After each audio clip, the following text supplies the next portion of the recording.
തലമുടി നര തുടങ്ങിയോ? തലമുടി നരച്ച് തുടങ്ങിയവർക്കുണ്ടല്ലോ, എണ്ണ കാച്ചാണ്ട് തന്നെ നിങ്ങൾ ഇതുപോലൊന്ന് എണ്ണ ഉണ്ടാക്കിയിട്ട് വെച്ച് നോക്കട്ടോ. മുടി നര കുറയുകയും ചെയ്യും.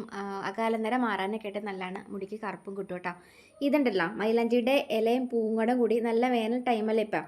അപ്പോൾ നിങ്ങൾ നല്ല പച്ച കൊമ്പ് നോക്കി മൈലാഞ്ചിയുടെ ഇല ഒടിച്ചെടുത്തിട്ട് ഊർത്തി ഒരു മുറത്തിലോ എന്തെങ്കിലും വെച്ചിട്ട് അകത്ത് വെച്ചാൽ വീടിൻ്റെ അകത്ത് തന്നെ വെച്ചാൽ മതി, ഉണങ്ങി കിട്ടും. എന്നിട്ട് നമുക്ക് ചെമ്പരത്തിയുടെ പൂവുണ്ടല്ലോ, ചെമ്പരത്തിയുടെ പൂവും ആ കൂട്ടത്തിലേക്ക് എടുക്കാം കേട്ടോ. പിന്നെ പച്ച നെല്ലിക്ക ഉണ്ടെങ്കിൽ എടുക്കാം, അത് ഉണക്കി എടുക്കണം. അതല്ലെങ്കിൽ നിങ്ങൾക്ക് നെല്ലിക്കയുടെ പൗഡർ വാങ്ങാൻ കിട്ടും. അപ്പോൾ നിങ്ങൾ മൈലാഞ്ചി ഉണക്കി എടുക്കുക, നെല്ലിക്കയുടെ പൗഡർ മിക്സ് ചെയ്യുക, ചെമ്പരത്തിയുടെ പൂവും കൂടി മിക്സ് ചെയ്തിട്ട് ഇതുപോലെ സാധാ വെളിച്ചെണ്ണയിലേക്കോ നല്ലെണ്ണയിലേക്കോ ഇട്ട് വെച്ചാൽ മതി കേട്ടോ. അപ്പോൾ നെല്ലിക്കയുടെ പൗഡർ ഉണ്ടെങ്കിൽ നെല്ലിക്കയുടെ പൗഡർ എടുക്കാം, അതല്ലെങ്കിൽ പച്ച നെല്ലിക്ക നല്ല വെയിലല്ലേ, ഉണക്കി എടുത്താൽ മതി. എന്നിട്ട് ഈ ചെമ്പരത്തിയുടെ പൂവും കൂടി ഉണക്കി എടുത്തിട്ട് മിക്സിയുടെ ജാറിലൊന്ന് പൊടിച്ചെടുത്തിട്ട് സാധാ എണ്ണയിലേക്കോ വെളിച്ചെണ്ണയിലേക്കോ നല്ലെണ്ണയിലേക്കോ ഇട്ട് വെച്ചിട്ട് 2 ആഴ്ച കഴിഞ്ഞിട്ട് നിങ്ങളത് എടുത്തോ.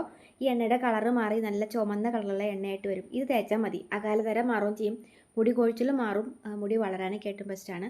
കുട്ടികൾക്കും തേച്ച് കൊടുക്കാം. കുട്ടികൾക്ക് നീർക്കെട്ട് കയറുന്ന പേടിയുണ്ടെങ്കിൽ 2-3 കുരുമുളക് പൊടിച്ചിട്ട് ഇട്ട് വെച്ചാൽ മതി കേട്ടോ. നല്ലൊരു എണ്ണയാണ്, എണ്ണ കാച്ചും വേണ്ട.